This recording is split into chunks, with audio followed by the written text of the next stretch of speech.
Hi, welcome back. If you're new to this channel, I mostly make videos about lucid dreaming and books. I also just published a book about lucid dreaming, which you can buy from the link in the description. The next 7 people who join my Patreon, I will send you this book for free if you live in the United States, which would save you money. And if you're wondering if you're one of those next 7 people and you're not sure, you can message me on Twitter. But anyway, that's not what we're discussing. Today I want to talk about McCully Brown, who's one of my favorite contemporary poets. She just published a new collection called In the Field Between Us, which was a collaborative work between her and another poet, Susannah Nevison.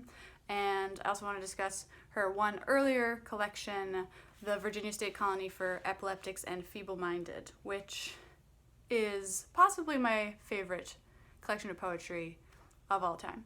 But we're not going to start there. We're going to start with the latest one, which I didn't love quite as much. So as I said, it's called In the Field Between Us. It's a collaborative work.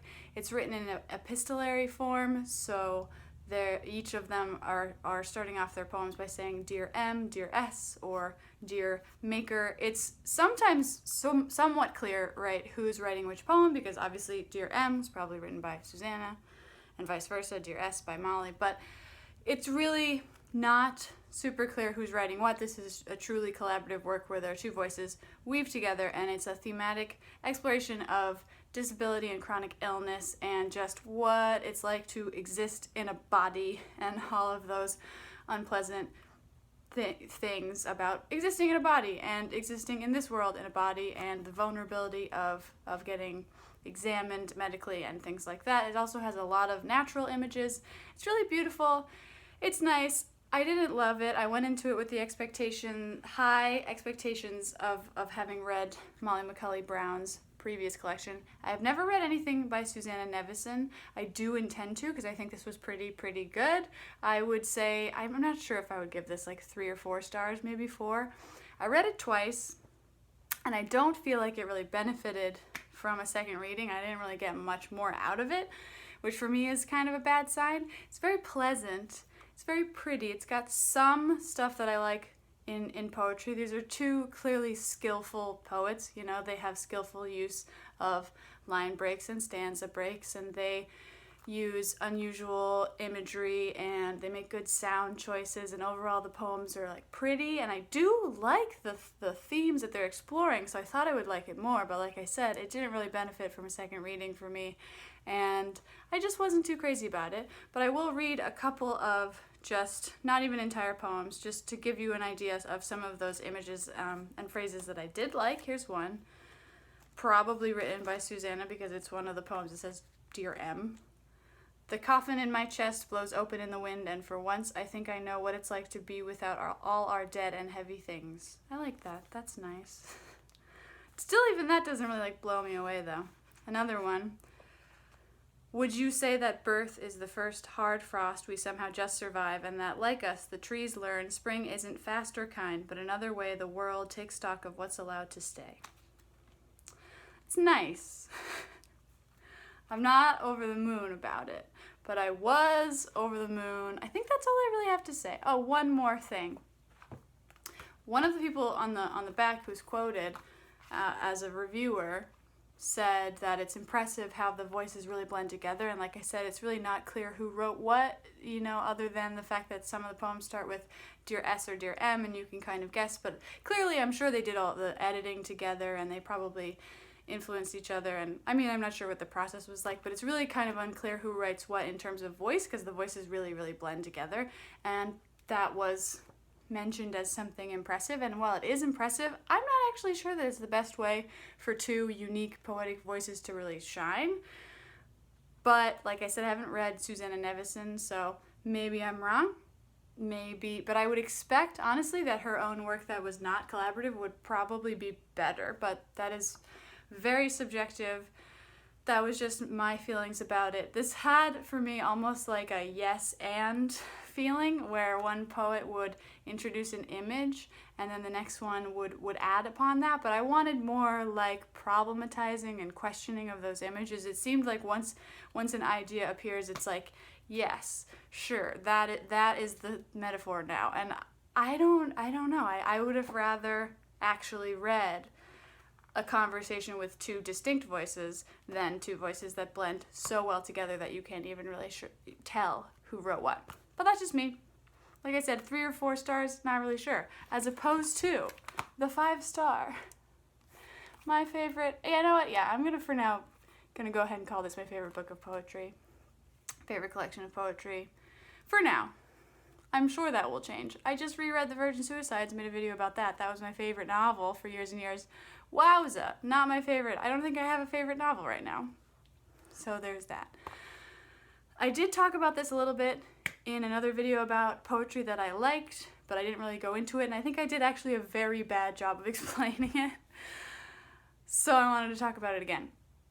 The Virginia State Colony for Epileptics and Feebleminded. Kind of a weird title for a book of poetry. It is about this specific place that did really exist. Molly McCully Brown lived near this hospital. I don't think it was functioning anymore, but, or if it was not torturing people anymore, but they used to, you know, one of those kinds of terrifying mental hospital tales. I mean, I don't even know. I mean, clearly it is a mental hospital, but epileptics and feeble-minded. So obviously, not everyone who was in there, not that it even matters, but not everyone who was in there with a mental illness. There's some people just had physical illnesses. That doesn't make it worse or better. I'm just saying so you understand for the context. And Molly McCully Brown herself, as I mentioned, as is explored in The Field Between Us, has chronic health conditions and would have probably or could have been, you know, placed in a place like this if she had been born a mere 50 or so years earlier. And so that's sort of where she's coming from with writing this. She has a real personal connection to it. There are some poems written from her perspective, but overall, this is an unusual contemporary work of poetry because it's narrative and it takes on multiple perspectives of different patients and people who are working in this hospital. And I really love that. You don't see that every day. A lot of contemporary poetry is confessional or understood to probably be confessional. You know, there's an understanding in poetry workshops not to assume that the speaker is the poet, but usually they are.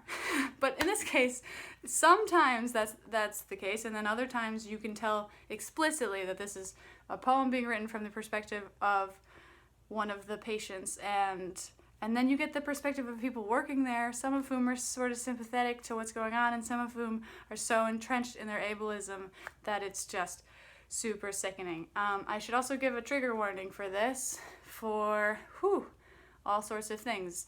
There is sexual abuse, there is forced sterilization, people are put into solitary confinement. It is a book of poetry essentially about people being tortured and held against their will. So understand that. For me, that is partly what makes this such a unique experience of reading poetry, because it's so horrifying, and I feel like, well, there's lots of like political poems that explore horrifying things. It's just poem after poem after poem, and the narrative nature of it as well made for like a different experience for me. Now I want to get into actually reading some examples of not entire poems, once again just phrases, because she's just very skillful, and this is exactly the kind of stuff that I go for. And I'll explain why. I'll just read some sections of this for you. Most nights they knot the bedsheet in my mouth so I will not bite my tongue. Lay out on the pine floor, rattle your own bones back to the center of the world. So I just think that's really nice. Rattle your own bones back to the center of the world. It's weird, it's unusual, but it's also in the service of meaning, right? It's not weird for the sake of being weird. That's how I feel about all sorts of parts of this book. Here's another section. Distance, the space between the porch railing and the rise of the Blue Ridge. Water, what comes from a bucket to my body on Sundays, what I open my mouth for morning and night. Sex, the days the girls come back smelling of whiskey, snuff, and sweat, and something sharp. Very descriptive. It is painting a scene. Again, I don't know, it's just really good. I don't know what to say about it. I'm so much better at talking about things I hate than things I like. I'm sorry. Here's something I have a little bit more to say about. Here's another little snippet. There is no power. Oh, this is in a poem about a person who's in solitary confinement with no light. There's no lights on. There is no power. It is a place to forget what power is, that a light turns on and off while the flick of a switch, that your hand can travel from that far from your body. Like, it's sort of subtle, or maybe not. Do you think it's subtle that it's obviously like she's talking about the fact that there's literally no light in the room, but also it's a place to forget what power is because you're powerless? I mean, maybe for some people that would be actually kind of heavy-handed, but I think it's very subtle but meaningful, which is exactly what I go for. As the weeks I'm here grow achingly to months and years, I make an outside world of the space between my bones. I love that. Like, it's a unique image. If you can call that an image, I would. An outside world of the space between my bones. But it means something. It's a weird phrasing, but not just for the sake of being weird, for the sake of accurately describing the feeling and the experience that this is exploring, you know? Do you see what I'm saying? Maybe it's just me. One more final snippet. I will remember this day as the day I was cleaved from my body. Whatever they did, I am the silt that slips between your fingers when you dredge for the bright things at the bottom of a pond. Really nice imagery, really nice sound, things going on with sound there.